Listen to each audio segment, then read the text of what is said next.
Good morning, good afternoon, and good evening from wherever you are in the world. My name is Jamie Liu, and welcome back to my Coco Chanel. I know it looks like I got a bit of a fit, but it's okay.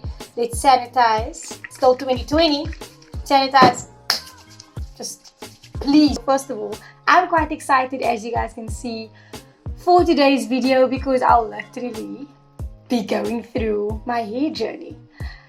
I'm going to be putting it in here. This is my first time doing like a reaction / journey hair video or anything. I've never really went through my mistakes and regrets. So I went onto Facebook, I went into my archives on my laptop, and I got the oldest of the old. Starting off my journey was in high school. And I was always a natural girl, and we went to America, to Los Angeles. I was probably 16, I can't remember exactly, and my hair looked, I want to show you guys, I really do. So I'm going to turn the screen around. Welcome to my world. Is that me? Is that me? Is that your own girl? Anyway. This look, okay, let me explain to you guys exactly what this look is. First of all, just saying, I had relaxed my hair probably from the age of 13. So when I turned 16, I was like, no more of this. You know, we called it the Fitz effect. Thank you, Mark Fitzgibbon, for that. Fitz effects. But back in the day, it was the crucifieds because it was bad. My hair was breaking, my hair was transitioning, and I was like, I don't want to use any more chemicals. I'm just gonna go straight natural. I don't even know if that was a benefit, because if it looks like this, you don't know. Let's go to the next one.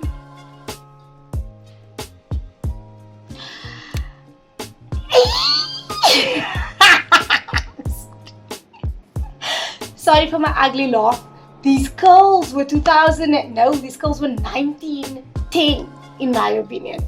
So it was my birthday and I wanted to have my hair curled, obviously imagining that the curls would fall down, not imagining, you know, acrobatic, supersonic, hypnotic, funky, fresh. But that's what I received. So what I did was put a headband on the front and I just dealt with it. I was like, you know what, this is the hair that I have. I was going natural here, literally. Leaving the relaxer, the Brazilian, the GHD, the PhD, the blow dry, the heat 24/7, the stand in front of the mirror and blow my fringe out. All that, I was done with that. So I came to this curl phase and it minced. And if you're not from South Africa, mince is technically just saying that your roots came back after you put all that work in. They dare to come back. Okay, next. Here we have 17-year-old self blowing her hair out. I'm still in my natural phase, still leaving the product and GHD. But I had a photo shoot. It's gonna be like that. I had a photo shoot, and the people at the photo shoot don't do, let's say, my kind of hair. I'm not even gonna put it out there because, you know, the comments might get nasty. So I'm just gonna say my kind of hair. They obviously had dealt with models that have whatever kind of hair, but not mine, because when I had got there for the photo shoot, the first thing they did was wash my hair and blow it wet. You don't blow dry this hair wet. You put this hair in rollers, Baba, and then you put this rollers under the dryer, and then you take it out from under the dryer, you take the rollers out, then you blow it, and if optional to straighten, you straighten it. But what this lady did, she had washed it and blowed it wet, like she just even fan blowed it. I sat there depressed, and then afterwards she went over with a straightener, leaving us with, I actually just need to show you guys how stiff, leaving us with these stiff results. Well done to the photographer, but these stiff results are going nowhere, right? Moving on. Then I turned 17, 18 and I went to Germany. A beautiful trip, beautiful trip. But at this point, my afro had established itself. It was really short. You guys will see the photo. It was really short, really puffy, really cute.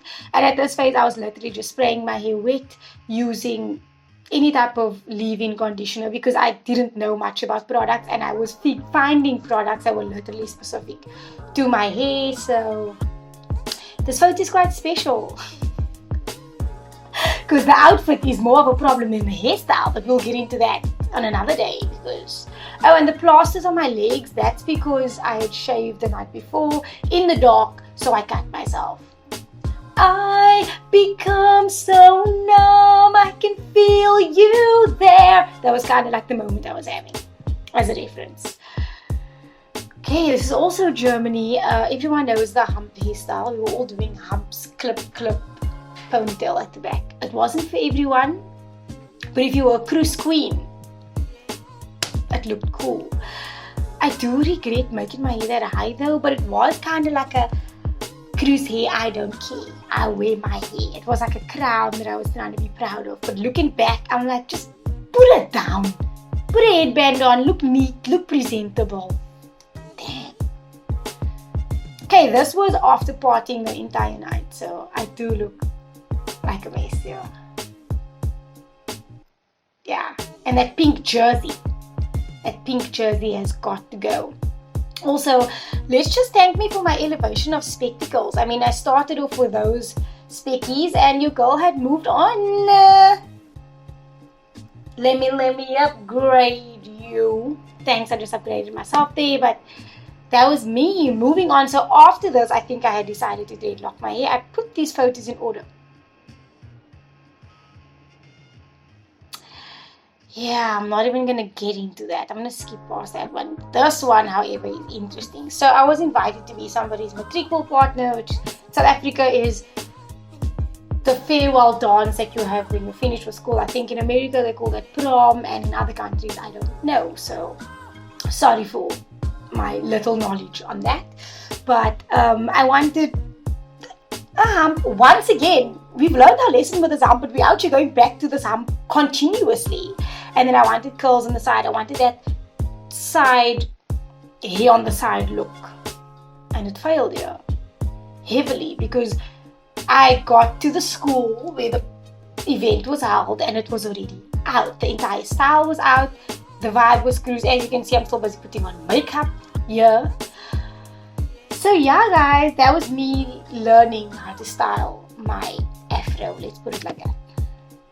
And we're gonna enter the dread journey now.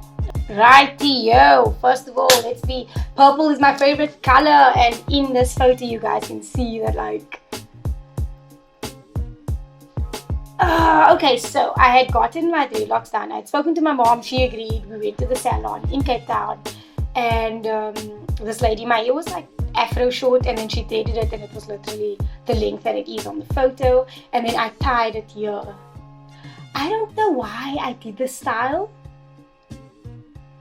I don't know why I did this style. Why didn't nobody knock and let your girl know that's not gonna happen? You guys just let me be wild and out with this redonkulous hairstyle. And I thank you. And I bow. And I exit. Right, let's carry on with my journey. After I got those dreadlocks, I put extensions in. That ended up looking like this. This was my independent phase. I was 19, I was done with school, I felt free. Black dreadlocks. I put black dreadlocks in, and my hair was dark brown. So if you look close enough, you can see the difference between the extensions and my actual hair there. I want extensions. I paid another 800 Rand for that. Ka-ching! And yeah, I ended up with this look. And I had this for 3 years until I was like, no, we are not going to keep this anymore. I don't know how I feel about this. The facial expression is a problem to me. The facial expression I'm pulling here is, I don't know, okay? the glasses, yeah, I also went through that phase where we all wore nerdies, but mine was actually real. So I was like, I thought I was special by telling people, mine's not fake, mine's real. It's dumb because it's nerdies. And then my eyebrows were pretty curvy, which they shouldn't have been, because if I look at it right now, I prefer the shape. And then you can see the bottom of my hair is just pure plastic hanging down my neck. This journey is interesting. That's all I'm gonna say. I skipped this one, so I need to take it back. I need to take it back. Sorry guys for my disorderly behavior. But what had happened at this point was I had just dreadlocked my hair, and there was a shave-a-thon, which means you can shave your hair and donate it to cancer. Me being the citizen that I am, I was like, I'm gonna do that. I really want to do that. And there was somebody who was looking for dreadlocks, a dreadlocked wig, who had cancer. So I was like, that's so nice, because if it was me, I would have loved to just be able to take any wig, dreadlocks or curly or bushy, and put it on my hair and not feel like I have to just take a wig that looks perfect, or a wig that, no, I have to just take a wig that's straight, or a wig that's not gonna suit my skin tone. And I was like, I'll give a side piece of my dreadlocks for you to make a wig with that. And I shaved the side of my head, and I had that for about 1 year. So the previous picture you saw, that happened after the shaving, just so by the way. And I ended up cornrowing this entire side for a living. But it ended up being a maybe 1 year to 2 year thing, where I had cornrowed. I shaved it again, went to the barber, and then I was like, it has to grow out at some point. It has to join the dread community on the rest of my head. So I let the cornrows go, and I eventually dreaded the side of my head. Wow, I really did a lot. I did the most. Okay, this right here is where you can see the cornrow, and then you can see the plastic. So I'm giving you natural, and then I'm giving you plastic, baby, but you didn't even know it's plastic. That's how good it look. So that was my vibe. And then final episode, not yet, but this was my first filming experience that I went on, and here I had the bola. I was camping, okay. First of all, we peed outside. I'm just gonna leave it there. And I had the cornrows on the side. Now, glamping was not a thing in my time, okay. Not saying I'm old, I'm just saying it wasn't really a big deal. Now, glamping is it, but then camping was it. So that explains my raggedy pants that I'm wearing, and my entire outfit, and the fact that I'm wearing an orange jersey, because you'd wear orange on a camp probably nowhere else, unless it's fashion or Vogue or Gucci. And the face I'm pulling is just the face I pulled. I was a person that pulled all the incorrect faces on photos because I thought I was that artsy. Heaven knows. That's all I'm gonna say. I'm trying to find the final picture of myself here. Okay, here we are. So, what I had done was I dyed some dreadlocks blonde. And no, it did not come out the way that I wanted it to. But I had a professional shoot, and this is how it looked. I really hope you guys can see. And then I also did this thing where I put wool or cotton around some of my dreads to decorate them. I still have to make a video on that, because I decorate them in summer. Winter's a bit difficult to decorate dreadlocks because you're never really going to use the decorations outside. So as you can see, one of the dreadlocks hanging there blue and white, and then there was a pearl below that, but that pearl falls off. The accessories always fall off. But the blonde came out too blonde, so it was meant to be blonde in front, as you guys can see on the photo, and then brown. So it was meant to like ombre into each other. But what had happened was, when I got to the salon, we got into such a great discussion about Jehovah Jireh, our provider. I remember that day. That, you know, when you talk about God, it gets deep. So we were talking so much about our spiritual lives that we left the dye on too long. Both me and my salon lady. And then the back ended up being beautiful. The brown was exactly how I wanted, but the blonde was kind of yellow. And I had to deal.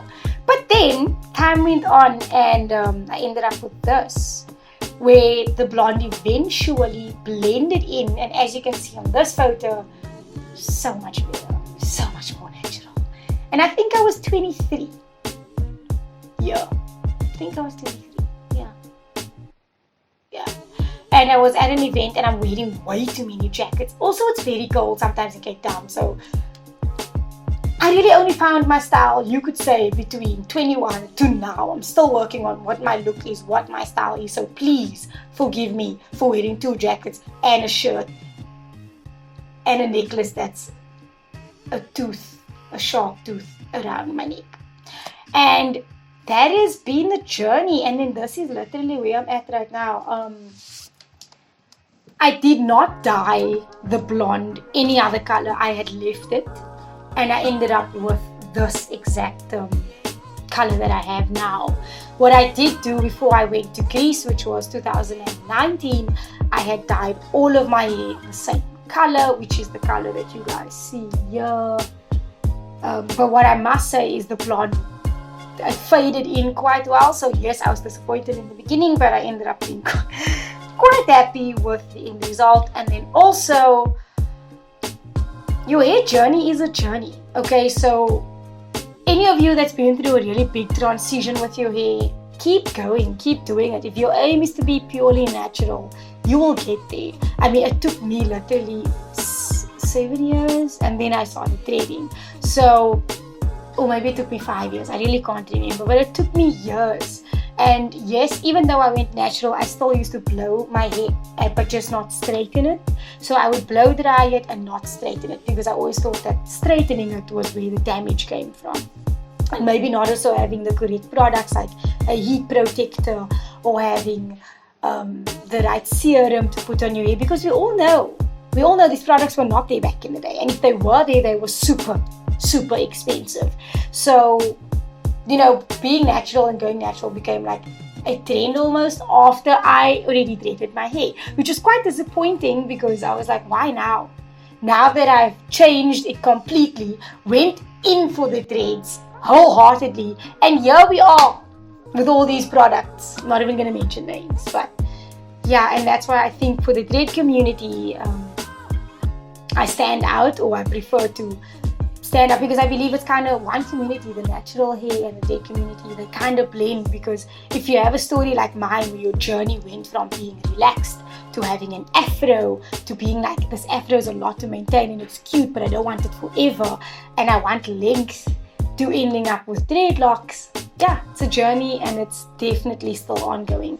Like my dreads are this length right now, right here. But technically I want them there. Everybody has a goal, everybody has a vision. I cut them last year, I cut them 2 years, so they grew that much from 2019 to this whole quarantine 2020. And you guys had watched my previous video of me going to the salon. So yeah, thank you so much. I'm still in awe.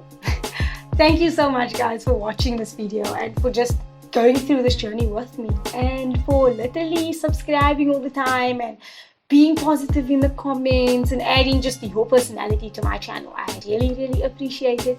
Peace, love, and respect. Mwah! Also, you can go back and laugh at that past, because yeah, some of those pictures are ridiculous.